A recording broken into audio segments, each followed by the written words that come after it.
Multiplayer servers are a completely different animal than single player or even Keen's vanilla servers. If you're thinking about trying out a true multiplayer experience, this series will save you hours of frustration, headaches, and probably even a rage quit.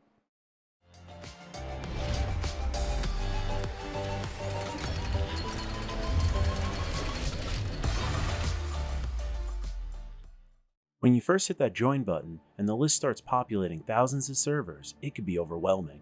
Where do you even start?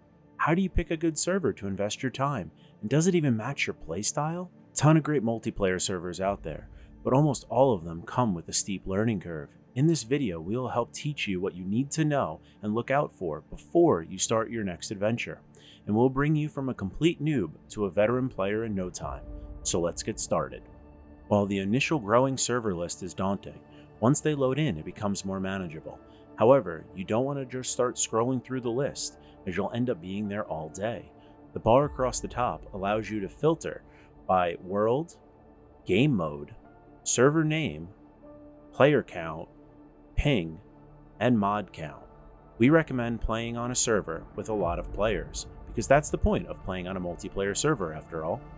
Now, while you can go down to the server details button, which displays some of the different settings, mods, and players that are currently online, due to the Nexus platform, this information might not be entirely accurate for the universe that you're going to be playing on. We'll have more on that in a later video. One more thing to look at before we hop on and try out one of these servers is the star to the left of the server's name. You'll notice that the Keen official servers have that star, as well as a few others. For the others that have it, it means that they have been vetted and approved by Keen Software House, which usually also means that they promote a non-toxic environment and are probably a good server to check out. Now let's check out one of these servers. I think this one up here is a good choice. It has the star, it has a good population, and it has a low ping. Let's see what it's all about.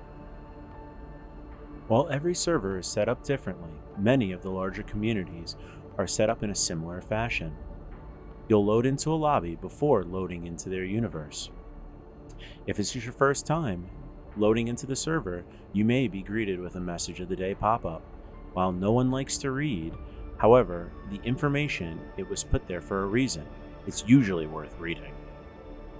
Once you've checked that out, it is also worth exploring the community's lobby, as it usually contains important information like rules and other things that you may need to know.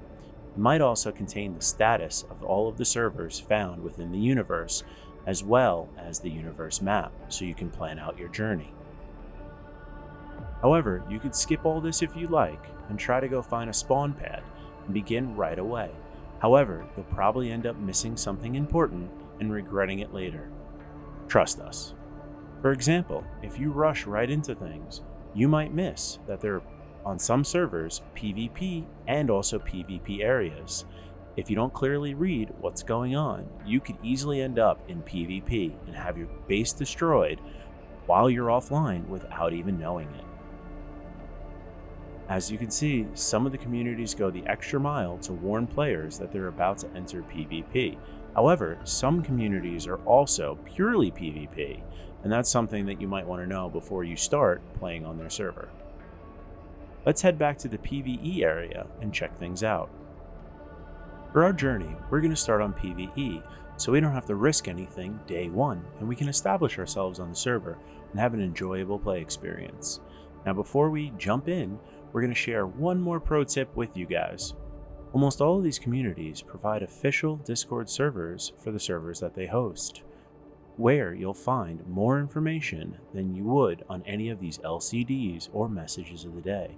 So if you're going to invest your time in playing on a community server, you would certainly want to go through those rules and understand the do's and don'ts of that server before playing on it.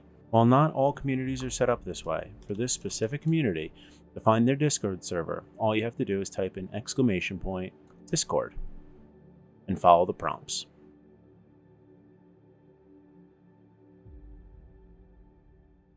So once we join this community's Discord, we are greeted by their landing page that goes over more information about the community, its rules, and its important knowledge.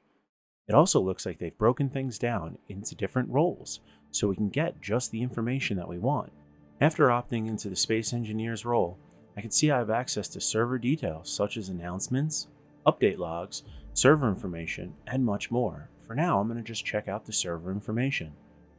Looks like they have info on their map, their server rules, mod lists, cleanups, replacements, weapon limits, block limits, player commands. That's a ton of information. I hope they do some videos, because I hate reading. I also see that I have access to Space Engineer discussions.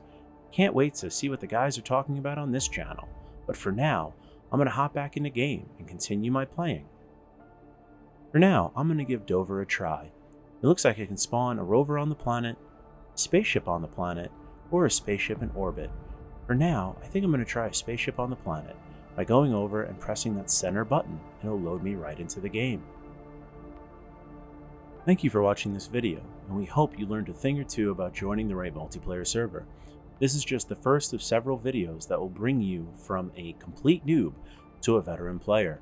Let us know in the comments section if you would like us to cover any specific information in our next video.